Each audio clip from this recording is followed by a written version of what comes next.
Shalom friends, welcome to Daf Reactions, Yevamot 6. For a couple pages, the Gemara has been discussing if a positive mitzvah can overwhelm a prohibition, specifically one that comes with the punishment of karet, getting cut off, excised from the Jewish people and from God. It is relevant to the larger Yevamot discussion because technically, having sex with your brother's wife is indeed punished by karet, except in the case of Yibum where it is required. So, the Gemara is going on a side quest to try and square this circle.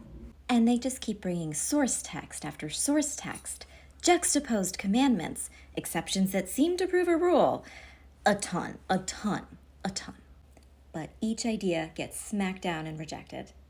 Now, of course, of all the examples brought in today's daf, one is of significantly more interest to me than others, because it continues to prove my thesis that Yevamot can be perhaps best understood through the lens of Game of Thrones. You'll see why in a second.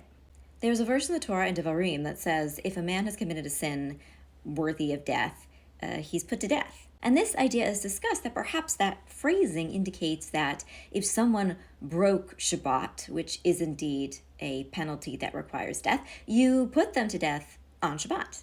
But maybe that is also prohibited, and they will need to parking lot that execution until like a Monday, because there is a plot twist. The type of execution for desecrating Shabbat is the following.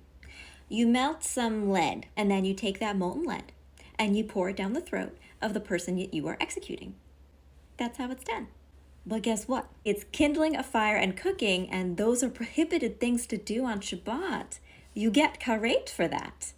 The discussion about this is not resolved in this daf. I can see it goes on to the next daf, and it probably goes on a lot further than that. Of course, this incident immediately reminded me of the time that Khal Drogo melted down his gold belt in that pot of stew and then poured the molten metal over the head of Viserys Targaryen, executing him for committing a capital offense.